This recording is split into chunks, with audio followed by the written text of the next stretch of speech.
dans ce coin-là de Bissy-la-Maconnais, figurez-vous qu'un jour,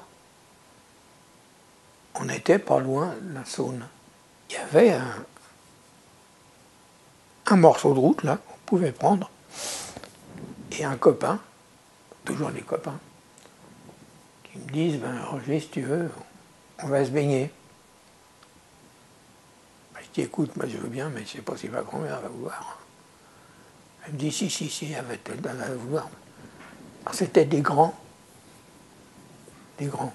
comme moi, pour moi. C'était des grands. Et tu vas voir, on va y aller. Bon, alors je dis, bon, si tu veux, on y va. On ouvre la partie. On arrive. Il y avait des Allemands dans les rues. On ne fait pas gaffe aux Allemands. Ils nous regardent même pas. Et puis, voilà que d'un seul coup, on entend des tirs de mitrailleuses. Mitrailleuse, mitraillette, j'en sais rien. Ça tirait. Alors, on était encore en maillot de bain, en slip de bain, quoi. Alors, on s'est mis ça vite sur les fesses, et puis on s'est sauvé de là où on avait caché nos vélos. Puis on s'est sauvé, et puis ces andouilles. On n'aurait pas dû se sauver comme ça, on était bêtes aussi. Ils ont vu des jeunes comme ça courir le long de la route de Tournu, on le voit très bien d'ailleurs, c'est une route toute droite. Alors on a couru le long vers les haies, et puis ceux qui sont restés là, ils se sont cachés, et nous on a couru comme des imbéciles, et puis les Allemands quand ils sont arrivés là, ils ont vu que ça courait comme ça, et ils nous ont mitraillés. Alors bon, j'ai entendu les mitraillettes tirer. J'ai eu très peur, évidemment. J'avais 12 ans, là, j'avais 12 ans, même pas. J'avais à peine 12 ans. Et j'ai eu très peur en voyant arriver tous ces mitraillettes, là. Et les Allemands n'étaient pas si cons que ça. Ils ont vu qu'ils avaient affaire à des gosses, sans doute. Ils n'ont pas trop insisté.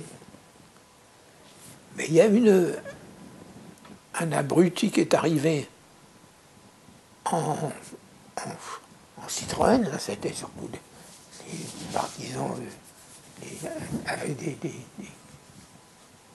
DS, pas des DS, mais des tractions avant, oui, enfin. Alors ils arrivent là-dedans et ils rentrent sur la voie ferrée. Ils rentrent à côté de la voie ferrée. Ils tirent dans les wagons, c'était des wagons à essence. Et les Allemands, eux, voyant arriver ces types-là tirer sur les wagons à essence, ils se sont mis à les canarder aussi. Mais nous, on était là au milieu de tout ça. Évidemment. Alors la peur au ventre, terrible, hein. J'ai vraiment eu peur. Et puis j'étais avec un grand qui m'a dit, il m'a pris par le bras, il m'a tiré en me disant, parce que moi je voulais pas laisser tomber j'avais mon caleçon de bain qui était resté je sais pas où. Alors j'ai dit, je vais pas rentrer comme ça. Ma grand-mère, elle m'a dit, ce qu'elle va dire. Oh, bah, tu verras ta grand-mère. T'en fais pas, on s'en fout. Et on m'a embarqué. J'ai suivi tout le monde, j'ai suivi tous les jeunes. Et puis on s'est sauvés. Et au début, au début, j'avais peur parce que on voyait des bottes de terre éclater devant nos pieds. Et un des jeunes qui m'a dit, mais ça, c'est des arbres, c'est des arbres, hein, c'est des arbres. Des balles. Des balles. Des balles, fais gaffe, reste pas là. Reste pas là, tous les titres que ça y est, je savais pas où aller, moi. Alors fais attention, tu vas te faire descendre. Alors bon, bref, un des épisodes où là, il a bien fallu que je réalise quand même que c'était très dangereux, quoi.